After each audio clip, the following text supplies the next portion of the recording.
Everyday life science by সূচনা চ্যানেলে সকল শিক্ষার্থীদের স্বাগত। আজকে আমি তোমাদেরকে পড়াবো ক্লাস 11 এর সেমিস্টার 2 এর চ্যাপ্টার 14 পরিপাক এবং শোষণ। তো আজকে যে পয়েন্টটি আমি তোমাদের সাথে আলোচনা করব সেটি হচ্ছে প্রোটিন এবং ফ্যাটের পরিপাক, অর্থাৎ digestion of protein and fat. তো দেখো, এটি একটি খুবই গুরুত্বপূর্ণ টপিক। তো তোমরা কিন্তু ভিডিওটা কিন্তু স্কিপ না করে দেখতে থাকবে, তার সাথে চ্যানেলটাকে সাবস্ক্রাইব করে দেবে। এছাড়া ভিডিওটি চটপট তোমাদের বন্ধুদের কাছে শেয়ার করে দেবে। তাহলে চলো শুরু করে দিই। প্রথম যে পয়েন্টটিতে আমরা আসবো সেটি হচ্ছে প্রোটিনের পরিপাক, বা যাকে আমরা বলতে পারি ডাইজেশন অফ প্রোটিন।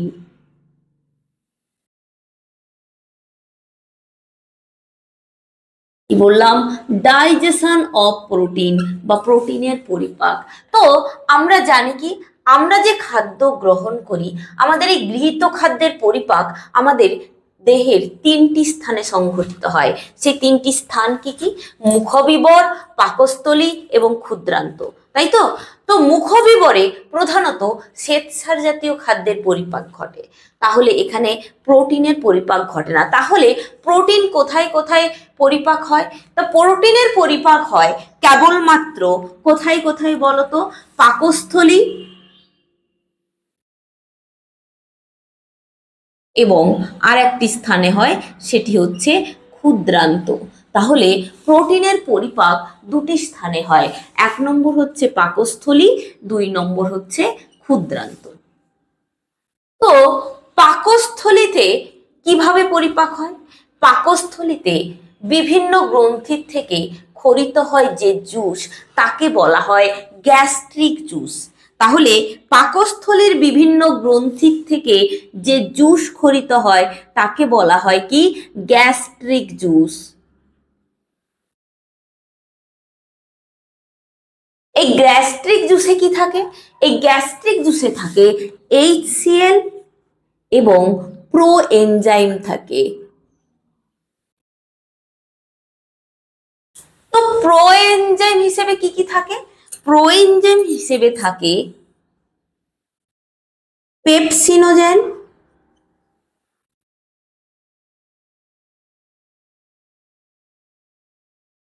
এবং প্রোরেনিন। ক্লিয়ার? তো দেখো, এই যে গ্যাস্ট্রিক জুসে থাকে কি থাকে বলতো? এই যে HClটা থাকে। তো এই HCl কি কাজ করে? খাদ্যবস্তুর সাথে যে সমস্ত জীবাণু আমাদের দেহে প্রবেশ করে, সেই সমস্ত জীবাণুদের কিন্তু ধ্বংস করে এই HCl। তাহলে HCl এর ফাংশন কি হলো? HCl এর ফাংশন হলো গৃহীত জীবাণুদের ধ্বংস করা, বা গৃহীত জীবাণুনাশ করাই হচ্ছে HCl এর ফাংশন বা কাজ। ক্লিয়ার? এরপরে আসছি প্রো এনজাইম। এই প্রো এনজাইম হিসেবে আমরা 2টি উৎসেচক পাচ্ছি, একটি হচ্ছে পেপসিনোজেন, একটি হচ্ছে প্রোরেনিন। তো HCl এই পেপসিনোজেনকে কিসে পরিণত করে বলতো? HCl এর ক্রিয়ায় এই পেপসিনোজেন পরিণত হয় পেপসিনে। দেখো, এই যে প্রোরেনিন রয়েছে, এটি কিন্তু HCl এর ক্রিয়াতে, কার ক্রিয়াতে? HCl এর ক্রিয়াতে রেনিনে পরিণত হয়। ঠিক আছে? এবার দেখো, আমরা প্রোএনজাইম হিসেবে 2টো পেয়েছি, একটি হচ্ছে পেপসিনোজেন, একটি হচ্ছে প্রোরেনিন, তাই তো? তো পেপসিনোজেন HCl এর ক্রিয়াতে কিসে পরিণত হলো? পেপসিন। এবার এই পেপসিনের ক্রিয়াটা জানবো। পেপসিন দেখো প্রোটিনকে কিসে পরিণত করে? পেপটোনে পরিণত করে। ক্লিয়ার? তো দেখো, এই যে প্রোটিন পেপটোনে পরিণত হলো কিন্তু এই পেপসিনের ক্রিয়াতে। যেই পেপসিন উৎপন্ন হলো বা তৈরি হলো কোথা থেকে? এই পেপসিনটা তৈরি হলো HCl এর ক্রিয়াতে পেপসিনোজেনের থেকে। তো পেপসিনোজেনের থেকে HCl এর ক্রিয়াতে তৈরি হলো পেপসিন। এই পেপসিন কিন্তু প্রোটিনকে পেপটোনে পরিণত করলো। ক্লিয়ার? এরপরে যে এনজাইমটা আসছে প্রোএনজাইম, সেটা হচ্ছে প্রোরেনিন। এই প্রোরেনিন HCl এর ক্রিয়াতে রেনিনে পরিণত হলো, তাই তো? এই রেনিন কি কাজ করে? রেনিন দেখো কেসিনকে পরিণত করে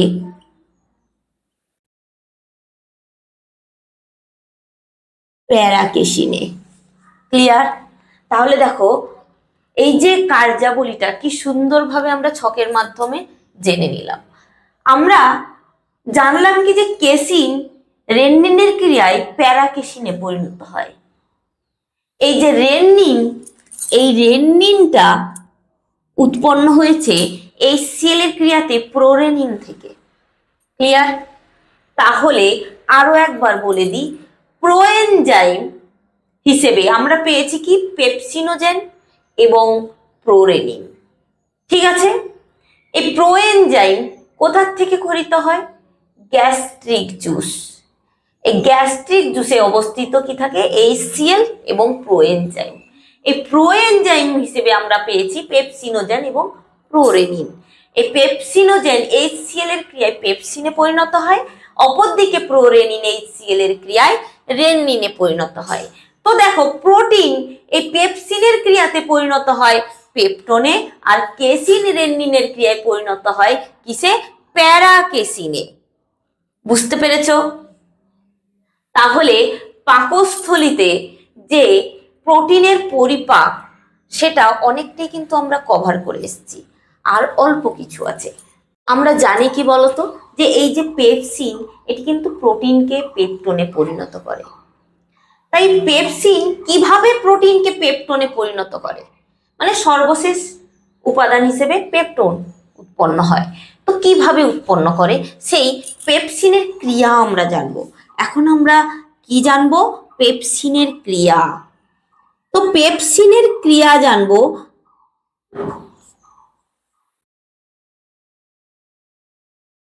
পেপসিন প্রথমে প্রোটিনের উপর ক্রিয়া করে, তাই তো? সেই প্রোটিনকে কিসে পরিণত করে? পরিষ্কার করে আমরা লিখি, প্রোটিনকে পরিণত করে অ্যাসিড মেটাপ্রোটিনে।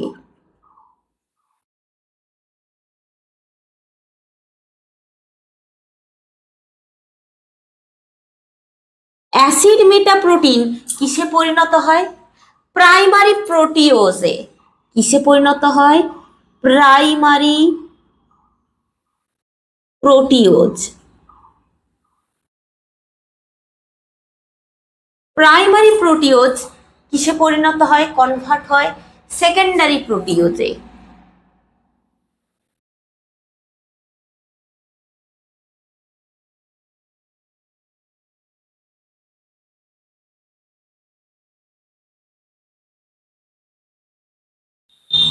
ঠিক আছে? এই সেকেন্ডারি প্রোটিওজের থেকে সর্বশেষে উৎপন্ন হয় পেপটোন। তাহলে পেপসিনের ক্রিয়া বুঝতে পারলে, পেপসিন প্রোটিনকে অ্যাসিড মেটাপ্রোটিনে পরিণত করে।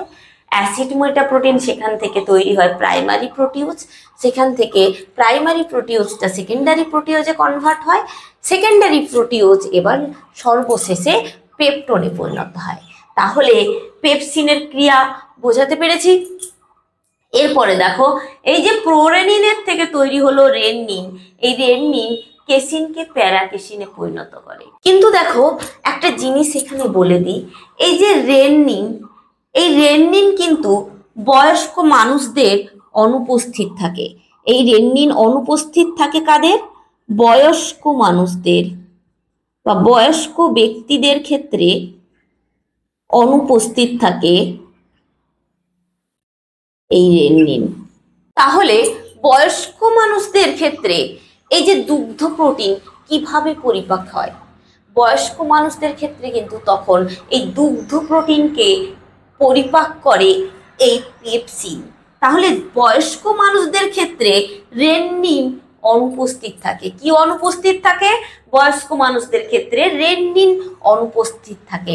সেক্ষেত্রে বয়স্ক মানুষদের ক্ষেত্রে দুগ্ধ প্রোটিনটাকে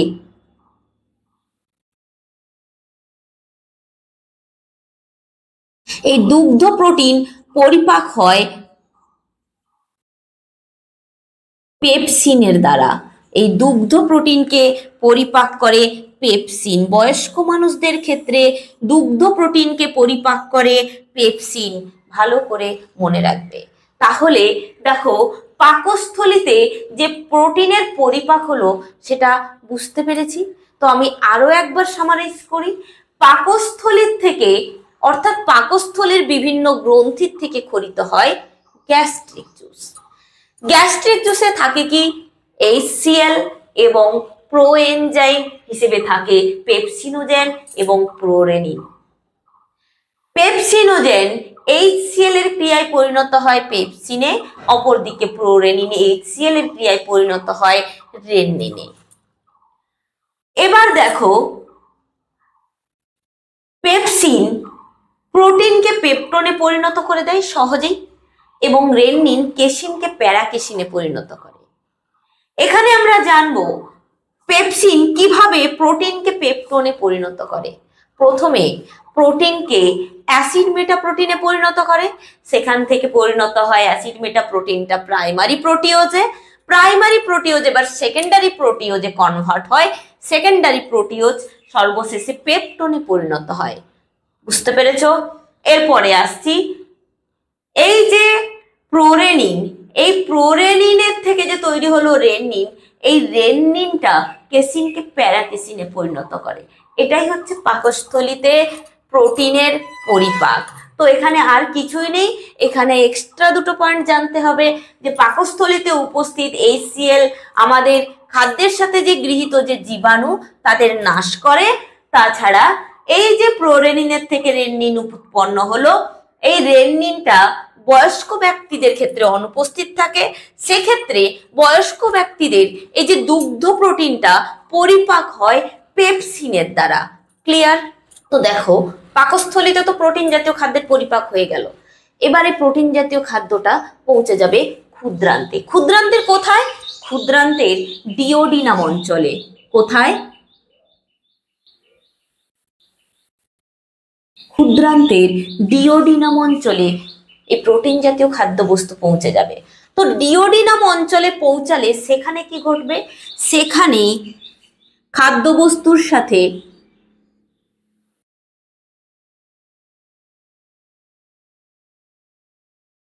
পিত্তরস,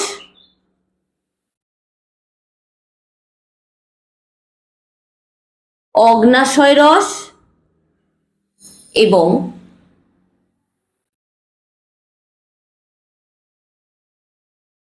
আন্তরিক রস মিশে যাবে। ক্লিয়ার? তো পিত্তরসে কোনো প্রকার পাচক উৎসেচক থাকে না, সেই কারণে পিত্তরসের কোনো ভূমিকা নেই এই প্রোটিন জাতীয় খাদ্য পরিপাকে। কি বললাম? পিত্তরসে কোনো প্রকার উৎসেচক উপস্থিত থাকে না, তাহলে পিত্তরস হচ্ছে উৎসেচক বিহীন। অগ্নাশয় রসে যে উৎসেচকগুলো থাকে সেই উৎসেচকগুলি হচ্ছে কি কি বলতো? ট্রিপসিন,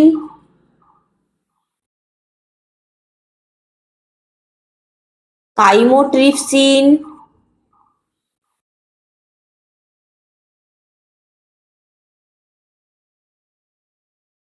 কার্বক্সিপেপটাইডেজ,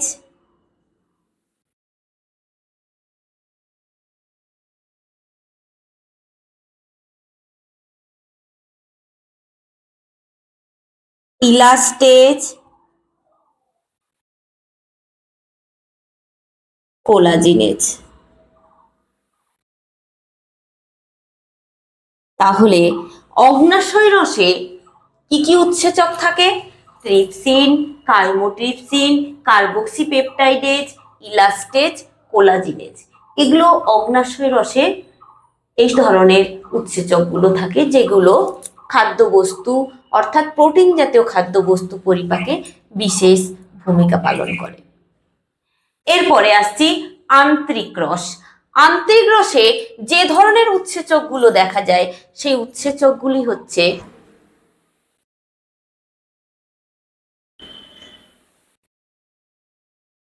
অ্যামিনোপেপটাইডেজ,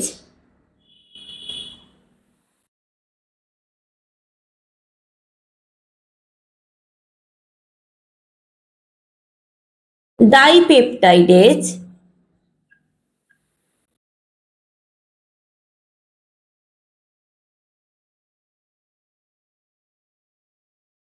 পলিনিউক্লিওটাইডেজ,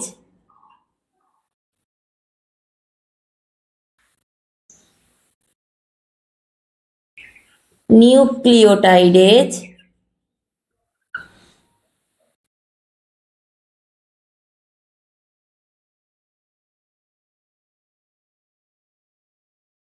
নিউক্লিওসাইডেজ,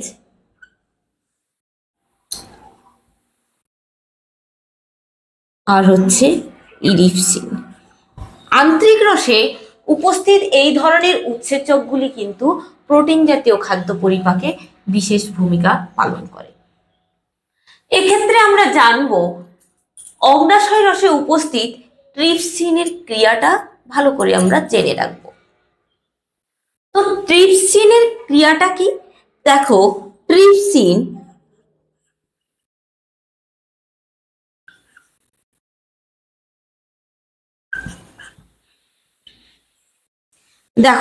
ট্রিপসিন প্রোটিনকে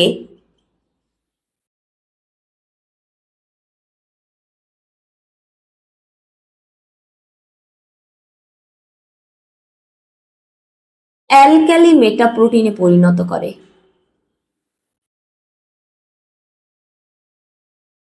এই অ্যালকালি মেটাপ্রোটিন এবার কনভার্ট হয় কিসে? প্রাইমারি প্রোটিওজে।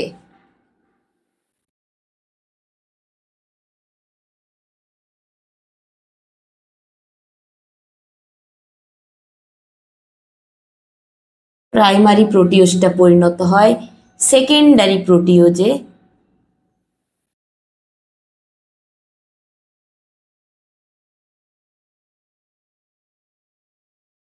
সেকেন্ডারি প্রোটিওজটা এবার কনভার্ট হয় পেপটোনে।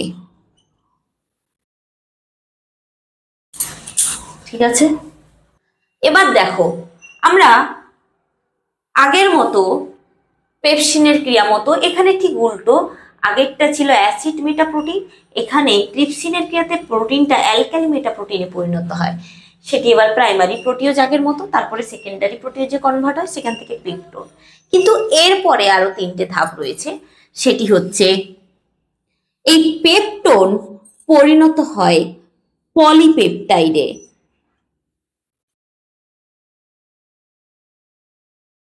পলিপেপটাইডটা এবার কিসে পরিণত হয়? পলিপেপটাইডটা এবার পরিণত হয় লোয়ার পেপটাইডে।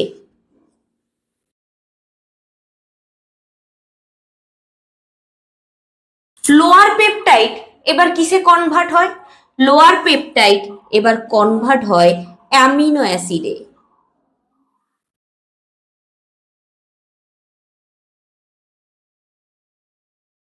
তাহলে ট্রিপসিনের ক্রিয়াটা বুঝতে পারলে? তোমরা যদি পেপসিনের ক্রিয়া মনে রাখতে পারো, পেপসিনের ক্রিয়া তো খুবই সহজ, প্রোটিনকে অ্যাসিড মেটাপ্রোটিনে পরিণত করে, কিন্তু ট্রিপসিনের ক্রিয়ায় প্রোটিনটা অ্যালকালি মেটাপ্রোটিনে পরিণত হয়। তারপরে প্রাইমারি প্রোটিওজ, সেকেন্ডারি প্রোটিওজ, সেখান থেকে পেপটোন, পেপসিনেরও যা ট্রিপসিনেরও তা। কিন্তু ট্রিপসিনের এরপরে আর তিনটে ধাপ রয়েছে, সেখানে হচ্ছে পলিপেপটাইড, পলিপেপটাইডটা পরিণত হয় লোয়ার পেপটাইডে, লোয়ার পেপটাইডটা এবার পরিণত হয় অ্যামিনো অ্যাসিডে। এটি হচ্ছে ট্রিপসিনের ক্রিয়া। বুঝতে পেরেছো? তাহলে ট্রিপসিনের ক্রিয়াটা বুঝতে পেরেছো? তাহলে দেখো, প্রোটিন কিন্তু পাকস্থলিতে একরকম ভাবে পরিপাক হয়, ক্ষুদ্রান্তে আরেক রকম ভাবে পরিপাক হয়। ক্লিয়ার? তো এবার আমরা পৃথকভাবে একটা জিনিস জানবো, সেটা হচ্ছে এই যে ইরিপসিন, এই ইরিপসিনটা কিন্তু তিনটি পৃথক উৎসেচকের সমষ্টিগত নাম কি কি? প্রথমটি হচ্ছে নাম্বার 1 কার্বক্সিপেপটাইডেজ,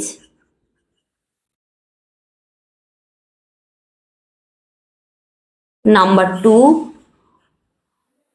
ডাইপেপটাইডেজ, নাম্বার 3 হচ্ছে অ্যামিনোপেপটাইডেজ।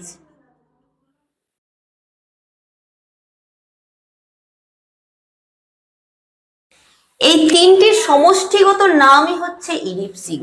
তাহলে ইরিপসিন কার্বক্সিপেপটাইডেজ, ডাইপেপটাইডেজ, অ্যামিনোপেপটাইডেজ এই তিনটির সমষ্টিগত নামই হচ্ছে ইরিপসিন। তো দেখো এই যে কার্বক্সিপেপটাইডেজ, ডাইপেপটাইডেজ, অ্যামাইনোপেপটাইডেজ এদের ক্রিয়ায় পেপটাইড অণু, কি বললাম, পেপটাইড, পেপটাইড অণু কিসে পরিণত হয়? অ্যামিনো অ্যাসিডে পরিণত হয়। তাহলে এই যে তিনটি পৃথক উৎসেচক রয়েছে, প্রোটিন ভঙ্গকারী উৎসেচক বা প্রোটিন পরিপাককারী উৎসেচক, এই উৎসেচকের ক্রিয়ায় পেপটাইডটা অ্যামিনো অ্যাসিডে পরিণত হয়। এই তিনটি উৎসেচকের সমষ্টিগত নামই হচ্ছে ইরিপসিন। এটি ভালো করে মনে রাখবে। এরপরে যে পয়েন্টটিতে আসছি সেটি হচ্ছে ফ্যাটের পরিপাক, বা আমরা একে লিখতে পারি digestion of fat.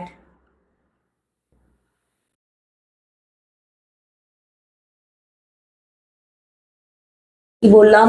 Digestion of fat, বা আমরা একে লিখতে পারি ফ্যাটের পরিপাক। তো আমাদের দেহে খাদ্যবস্তুর পরিপাক সাধারণত তিনটি স্থানে সংঘটিত হয়, আমি একটু আগেই বলেছি। তার মধ্যে মুখবিবরে প্রধানত শর্করা জাতীয় বা কার্বোহাইড্রেট জাতীয় খাদ্যের পরিপাকটা শুরু হয়। তো যাই হোক, ফ্যাটের পরিপাক তো তাহলে মুখবিবরে হবে না, তাহলে ফ্যাটের পরিপাকটাও সম্পন্ন হয় কোথায় বলতো? সম্পন্ন হয় পাকস্থলী এবং ক্ষুদ্রান্তে। পাকস্থলী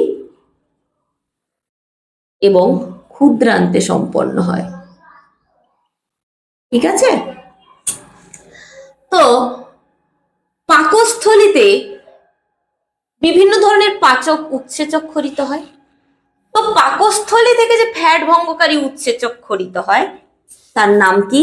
তার নাম হচ্ছে গ্যাস্ট্রিক লাইপেজ।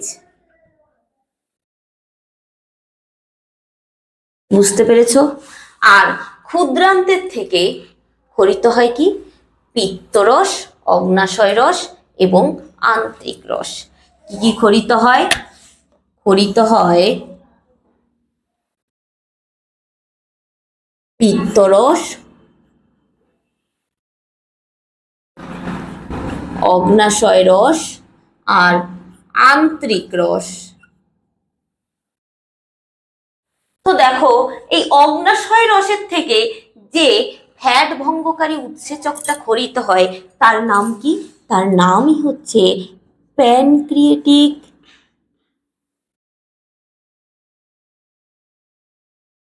লাইপেজ। এবং আন্ত্রিক রসের থেকে যে ফ্যাট ভঙ্গকারী উৎসেচক খরিত হয় সেটি হচ্ছে ইন্টেস্টিনাল লাইপেজ।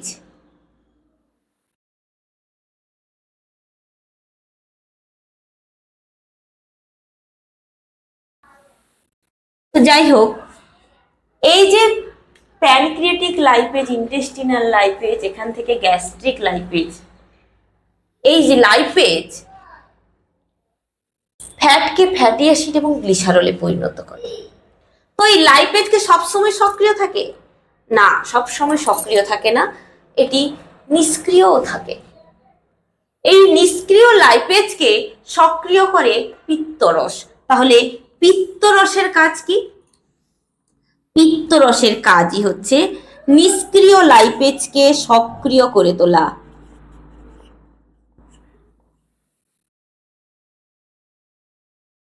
নিষ্ক্রিয় লাইপেজকে সক্রিয় লাইপেজে পরিণত করা। ঠিক আছে, এটি হচ্ছে পিত্তরসের কাজ।